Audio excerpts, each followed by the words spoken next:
right now, Iranians have no internet. They are living under an almost complete blackout because their government has cut them off once again. Now, we do not know exactly what is happening on the streets of Tehran. We do not know how many protesters have been arrested. We don't know the real death toll, but what we do know is that Iran's youth is not backing down. I mean, this is not their first fight. And now Trump is deciding how and if America is going to get involved.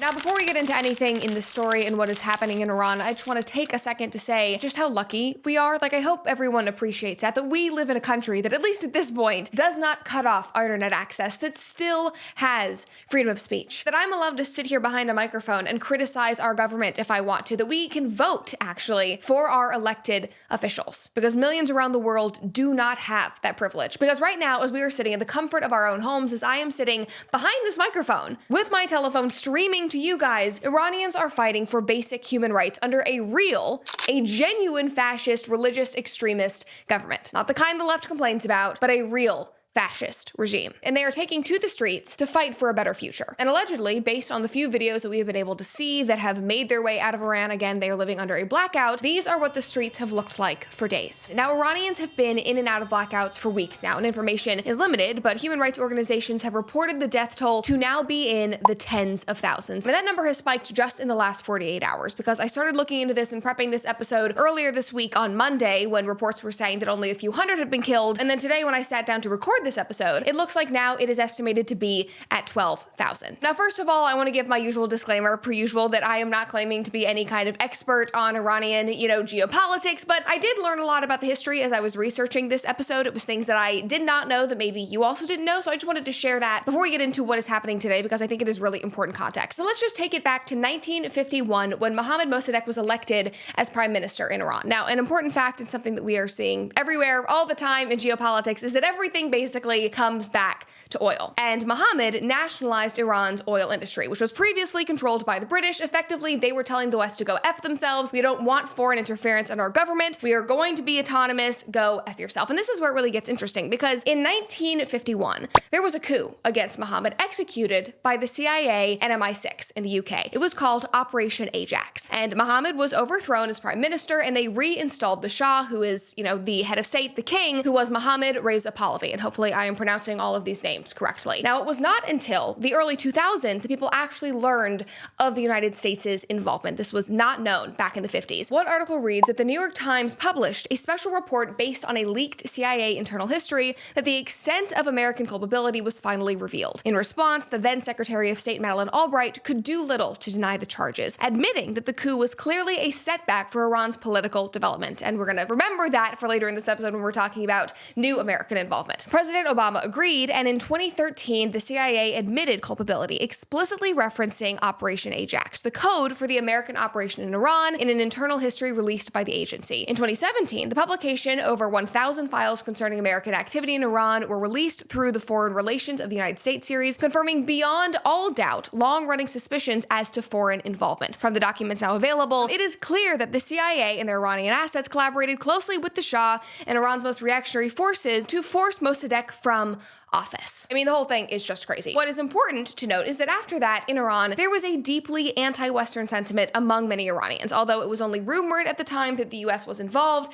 Iranians were again, they were in the 50s, fed up with foreign influence, especially Western influence in their country. Now, here is where it gets really complicated, because if you have been on social media recently, like myself, I'm sure that you have seen all of these old photos and videos from the 1960s and 70s in Iran, women in skirts with their hair showing, attending universities, young couples out at parties on the beach, and people are posting this saying, look what Iran used to look like. This is what they're fighting for. This is what Iran could look like again. For example, Tommy Robinson posted this video and said, this is how Iran was, and this is how Iran will be once again. Make Iran great again. Another woman said, this was my mom and her mates in Iran before the Islamists, with the help of the communists and the diabolically dim-witted Jimmy Carter, took over the country, again saying, make Iran great again. Now, all of that is true. Those are real photos, those are real videos, those were real experiences that people did have in Iran. But the Shah, again, after the CIA involvement when they overthrew the government, he was not popular among all Iranians, in large part because of his secret police force called the Savak, hopefully I'm saying that correctly, that brutally suppressed dissent in Iran. There was also massive wealth inequality, which led to great unrest with the students of Iran and the working and middle classes. They also believed, once again, that their cultural identity as Iranians was being erased as the country became more and more Western and embedded with foreign influence. influence. And so my point in bringing all of that up is that when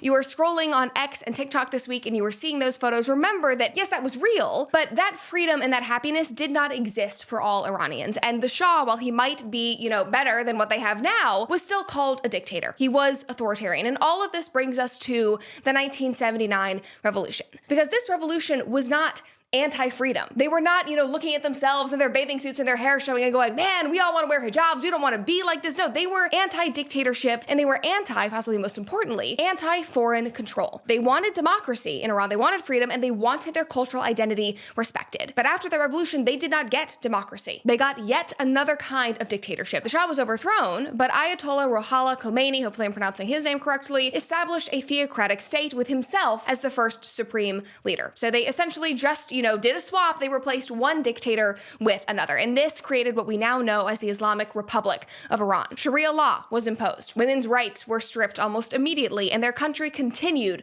to deteriorate economically. The Ayatollah established Islamic law as the basis for all legislation. They put religious leaders at the top of the political food chain. But again, this is not what the people of Iran wanted when they started the revolution. They wanted a democracy. And very quickly in 1979, they realized that that is not what they had gotten. One article reads, on March 8th, 1979, tens of thousands of Iranian women took to the streets demanding the right to choose what to wear on the first International Women's Day of the post-revolutionary Iran. Post-revolutionary. The rally that was supposed to be a celebration of women became the start of a 6-day battle against the newly imposed Islamic dress code on them. It was perhaps the earliest sign that the revolution they had fought for had been hijacked. Only weeks before, many of these same women, students, doctors, lawyers, nurses, teachers, and activists had marched against the dictatorial rule of the Shah, fighting for freedom, democracy, and equality, unaware that they would become the first victims of Iran's Islamization by the Ayatollah. And these peaceful protests, these demonstrations, the one that started on International Women's Day, they were once again met with government brutality. Like they had experienced under the Shah, they were experiencing once again. So then fast forward 20 years, then in 1999, students then led the charge with another set of protests, and an article from that year reads,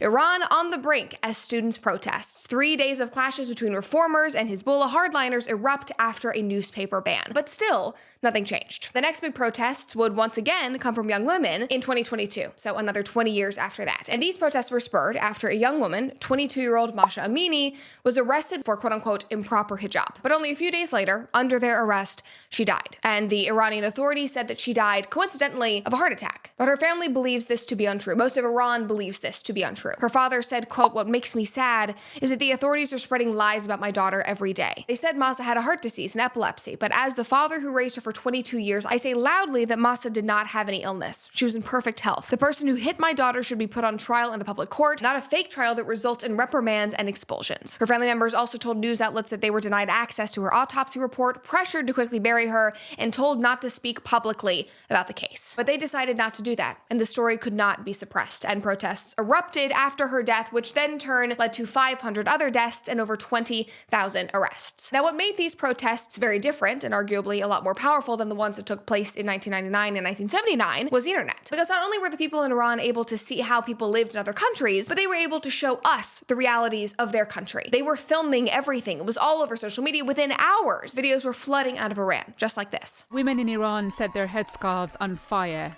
in fury. They are tired of the morality police beating them up and the Islamic Republic leaders who police their every move. Their protest is sparked by the death of this woman. And this is what the government of Iran, that is run by old 80-year-old men, does not understand. The internet is forever. You cannot erase videos seen by millions of people around the world. This is the 21st century. We are filming everything, including your citizens. We are posting it, and you can post things a lot faster if Pure Talk is your provider. Now, if your credit card balance is freaking you out after all of the holiday spending, I know that mine was, I have something that can save you money right now with my friends over at Pure Talk. Cut your cell phone bill in half by switching over to Pure Talk's Saver plan. For just $20 a month, you will get unlimited talk, text, and 3 gigs of high-speed data on Pure Talk's super fast nationwide 5G network. They are on the same network, the same towers as all of the big companies that you rely on, but they are more transparent, they're more affordable, and they share our values. And if you are an active or former military or first responder, you will save an additional 20% off every single month. So if saving money without compromising quality is a 2026 goal of yours, then this is a great way to start. Head on over to puretalk.com/Cooper and make the switch today in as little as 10 minutes. It is so easy. Talk, text, and data for just $20 a month. Again, that is puretalk.com/Cooper, and you will save an additional 50% off your first month. That is Pure Talk, America's and my wireless company. Now, speaking of affordability, we have to talk about Grand Canyon University. Grand Canyon University is a private, affordable Christian university in the beautiful Phoenix, Arizona, offering over 360 academic programs, all informed by industry and student learning outcomes. And, like I said, it's affordable. In addition to federal grants and aid, GCU's on-campus students received approximately $196 million in scholarships in 2024, and many have had the opportunity to graduate in less than 4 years. GCU really wants to get you trained and get you educated and into the workforce so that you can start building your future today, which honestly is what higher education should be about. Not keeping you locked on a campus and drowning you in debt. That is not what GCU is actually about. So if that sounds like something that is up your alley, just go ahead and visit gcu.edu/myoffer to see what scholarships you may qualify for. Admissible high school seniors and transfer students can schedule a complimentary visit from anywhere in the country. Find your purpose today at GCU. It is private, it's Christian, and it's affordable. Visit gcu.edu/myoffer to learn more today. So now, back to today, 2026, protests are once again erupting throughout Iran, and this is what you are seeing on social media. And articles are once again saying, Iran is on the brink. The government might collapse, and it is a tale that older generations of Iranians have seen time and time again with no change in outcome, but not Gen Z. This is a different story for Gen Z, and they're the ones leading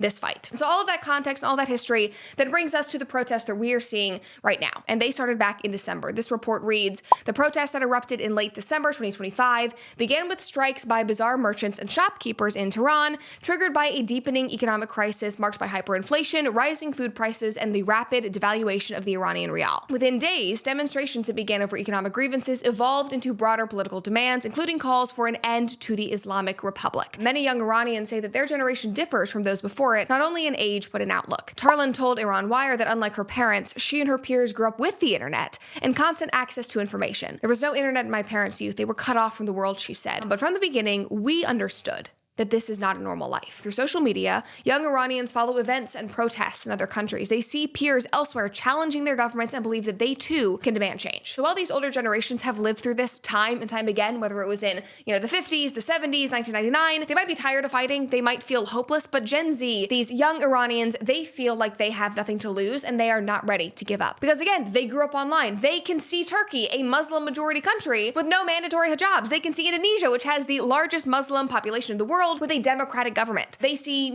South Korea and Singapore, which in the 70s had a very similar economic level as Iran, but obviously developed very differently. And they're seeing all of this online and they're asking, why can't we have what they have? Why can't we rise up and overthrow our government and finally get what we want? And so over the last couple of weeks, these demonstrations have just gotten bigger and bigger, and the Ayatollah responded by cutting off the internet, as he does, while he and his government attacked and killed protesters, just hoping that the rest of the world wouldn't see. And even when Elon Musk brought in Starlink to try to give internet to the people of Iran, the government was actively trying to jam the satellites to keep the entire country dark. All the while, the Ayatollah was on X tweeting, blaming Trump for the deaths of thousands of Iranians. You cannot make this up. I'm sorry, bud, but I think we are beyond damage control at this point. The world knows what you and your government are capable of. We know what you do. Now, speaking of that, and all of us being very aware, the other thing that I want to point out is that even with all of these videos coming out, the articles, the reports, there is one sect of our country here in America that is totally silent. The side of the country that conveniently is constantly yelling about fascism and religious extremism and women's rights and gay rights, and yet consistently turns a blind eye when real dictators are murdering people in the streets, when real fascists and religious extremists are beheading women because they dare to show their hair, who throw gay people off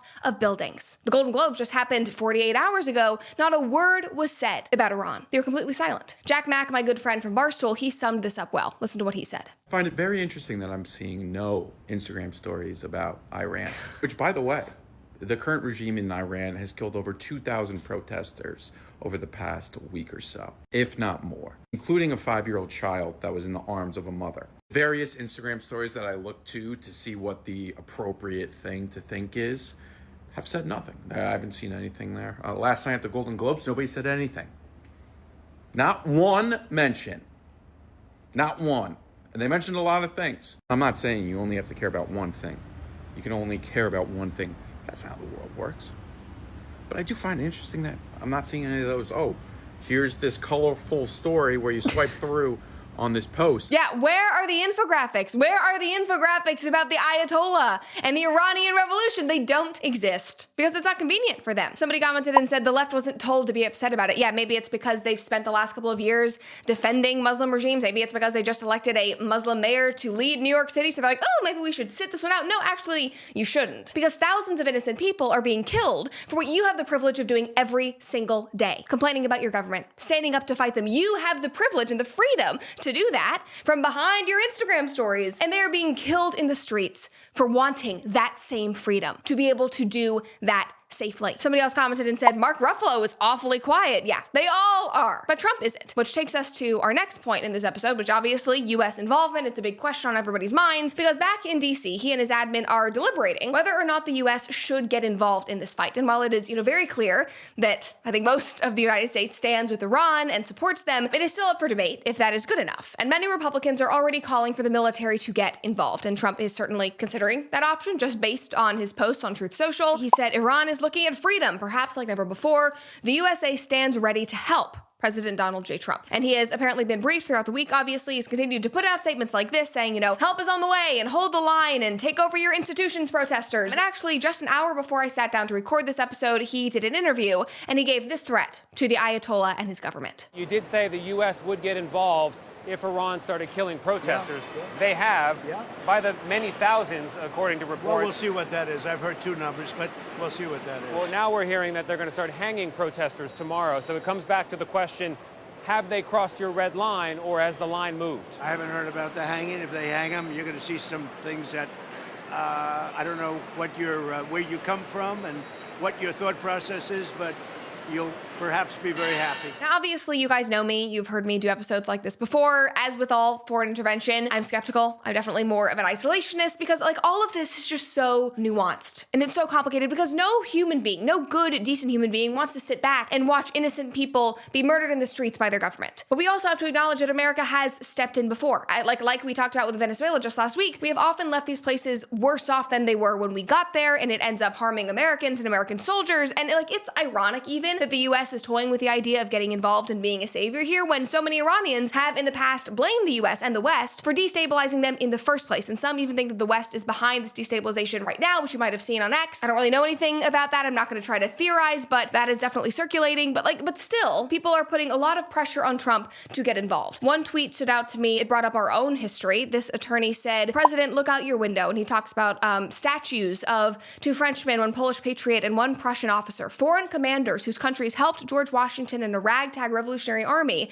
defeat the most powerful empire on earth. That is the American origin story. A revolution against tyranny that survived because others stepped in to help. There was no shame in it then, and there is no shame in it now. When the Iranian regime says it wants to negotiate, that is not diplomacy, it is delay. Authoritarian regimes negotiate to buy time, to regroup, to identify protesters, and to finish the job. If this regime survives, what follows will not be stability. It will be a bloodbath that locks their power in permanently. And this poster does make a good point about, quote-unquote, negotiating and trying to do things from afar. Now, Sarah Adams, who has a new show with Sean Ryan's company, she made a great video detailing everything that is going on in Iran, talks about some of the history there, and she brought up everything that happened under Obama. How Obama basically sat on his hands, sat idly by, and made statements like, Don't do that. Don't kill those people. America is watching. That was basically what he did, but he never stepped in, which taught the Islamic regime that essentially, or actually literally, that they could murder their protesters, their citizens, in broad daylight while the world is watching on social media and no one would stop them. So Tehran learned very quickly that, wow,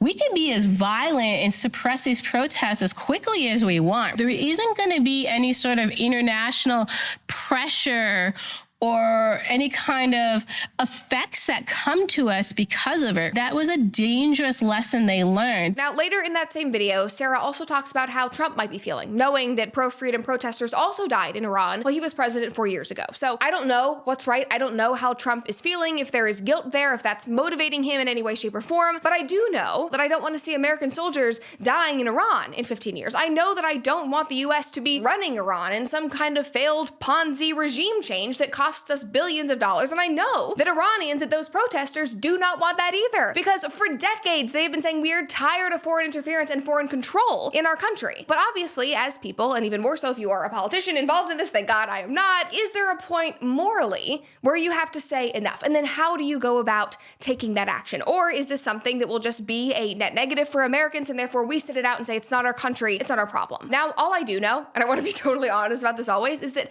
it is a lot easier for me to sit here behind this camera and behind this microphone and give opinions. It's very easy to have a black and white, intervention bad POV until shit hits the fan, until possibly 12,000 people are being murdered around the world for just standing up for freedom. And so on that note, I will say again, thank God I'm not president. I would not want to be in his position, and I do hope that we see a day when Iranians have a free and democratic country. I do not know how they're going to get there, but this revolution right now, it does seem different.